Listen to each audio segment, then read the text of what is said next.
Olá, meu nome é Eduardo Starosta e esse é o canal Fora de Curva. Gente, hoje, segunda-feira, 19 de dezembro, então é dia do quadro que vem por aí. Mas antes, como sempre, vamos comentar algumas coisas que aconteceram no final de semana e também, eventualmente, segunda-feira. Mas eu vou me dedicar ao domingo, gente. Sabe o que aconteceu domingo? O que faz um ministro do STF no seu dia de folga, o Dia Nacional da Folga?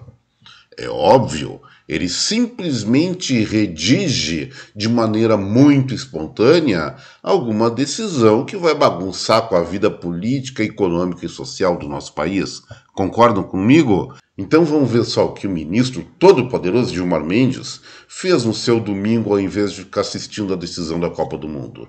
Ele pegou a sua caneta ou seu lápis, não sei, eu acho que não usa computador, e escreveu uma decisão que simplesmente bagunça com toda a vida política, Congresso Nacional, Presidência da República, o próprio Poder Judiciário, além de fazer uma confusão no campo econômico daquelas bem grande.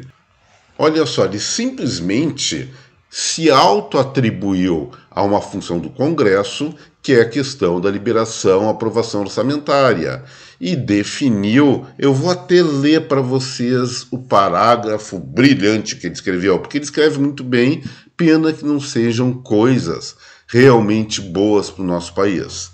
Olha só o que ele disse. Ante o exposto, defiro parcialmente as medidas formuladas pelo peticionante para, conferindo interpretação conforme a Constituição do artigo 107-A, parágrafo 2º do ADCT, que eu não sei o que é, depois eu pesquiso, assentar que no ano de 2023 o espaço fiscal decorrente da diferença entre o valor dos precatórios expedidos e o limite estabelecido no seu caput deverá ser destinado exclusivamente ao Programa Social de Combate à Pobreza e à Extrema Pobreza, nos termos do parágrafo único do artigo 6º da Constituição Federal, ou outro que o substitua, determinando que seja mantido o valor de R$ 600 e desde já autorizando, caso seja necessário, a utilização suplementar de crédito extraordinário, entre parênteses,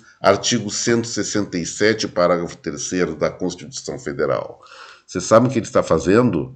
Ele simplesmente pegou, em primeiro lugar, a atribuição da Presidência da República, do Poder Executivo, de determinar como se usa os precatórios e, em segundo lugar, liberou o tal do teto de gastos para cobrir o custo do Auxílio Brasil e futuro, novamente, Bolsa Família, não importa o nome, importa o benefício. Gente, o que é isso? É uma perversão completa de poder. Eu não vou dizer que não seja justo pagar R$ 600 por mês para quem precisa mais. Eu até questiono isso, mas é uma outra conversa. Vamos considerar que é justo. Mesmo assim, não é função do Supremo Tribunal Federal, não é função do Poder Judiciário determinar como que o país, como que o Congresso e o Poder Executivo vão acertar a questão do uso dos recursos orçamentários. Ele simplesmente, especialmente quando ele determina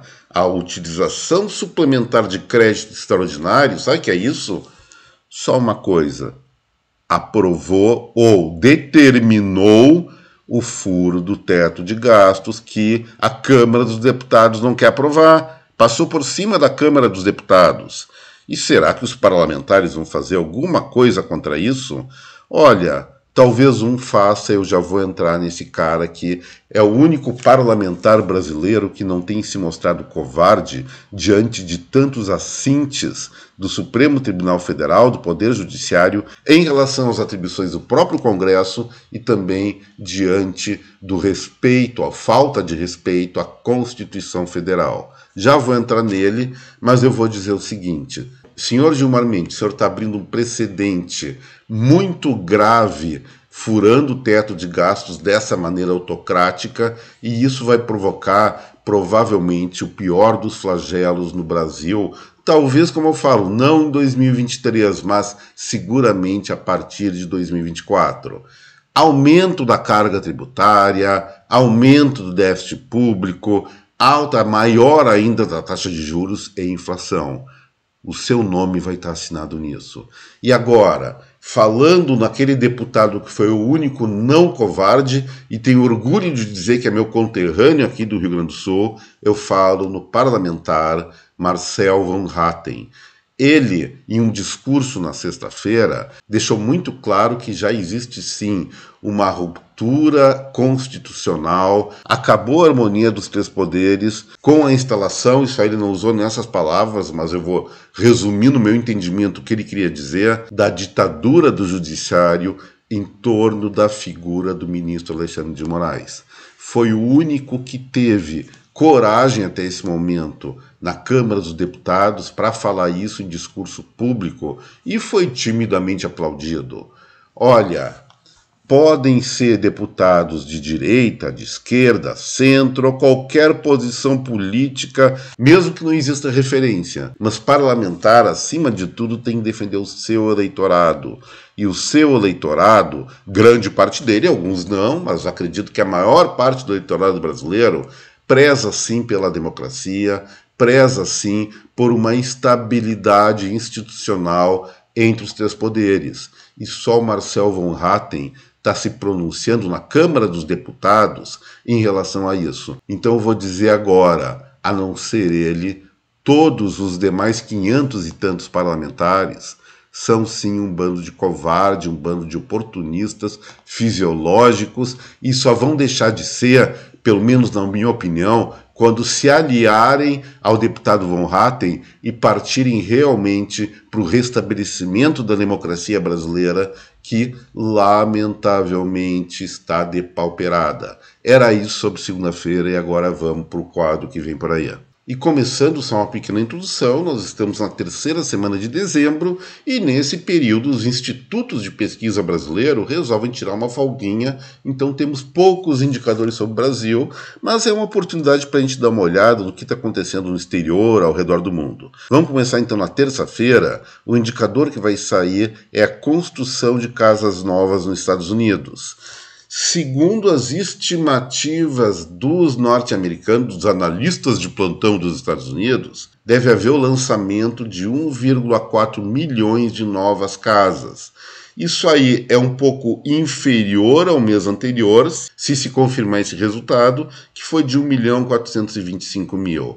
O que está acontecendo nos Estados Unidos em relação a isso, pessoal? Sim, o mercado imobiliário norte-americano está em desaquecimento desde julho desse ano, são 5 meses de desaceleração do indicador, e isso se justifica, em primeiro lugar, pela alta da taxa de juros, não é a nossa Selic, a 13,75%, é bem menor lá, mas tal quadro incentiva as pessoas, os consumidores norte-americanos, as famílias dos Estados Unidos, a investirem menos no mercado imobiliário e botar seu dinheirinho excedente numa poupança, numa aplicação financeira, que estão rendendo um juro um pouquinho melhor agora. Além do mais, nós temos que lembrar que no período da pandemia, o mercado imobiliário norte-americano, com fica em casa deles, se acelerou muito. Então, eles estão enfrentando seguramente um período temporário de saturação do mercado, e isso não significa recessão, porque o consumo lá continua subindo e o desemprego muito baixo. Na quarta-feira aqui no Brasil, tem alguns indicadores brasileiros sim, só que não são os mais divertidos. Deve ser divulgado o volume do investimento direto aqui no Brasil em novembro pelo Banco Central. Segundo as estimativas, deve entrar aqui no país em torno de 6,5 bilhões de dólares, frente a 5,54 bilhões registrados em outubro. O recorde foi em setembro, com 9,2 bilhões. E o que eu avalio sobre essa informação, esses 6,5 bilhões, que superaria o dado de outubro, mas ficaria muito abaixo de setembro? Eu acho que tem grandes chances de ser muito acima ou muito abaixo desse valor. O prognóstico é de incerteza. Por que eu digo isso? Porque a partir de novembro nós temos um resultado eleitoral. Se esse resultado eleitoral, na cabeça, no pensamento da maior parte dos investidores, for favorável ao ambiente de negócio do Brasil, esse investimento deve ser superior a 6,5 bilhões de dólares. Mas, se o prognóstico dessa turma não for tão bom assim ou for negativo, esse valor deve ficar muito, mas muito abaixo. Esse é o tipo de indicador que eu não posso fazer projeção porque nós não estamos no momento de normalidade.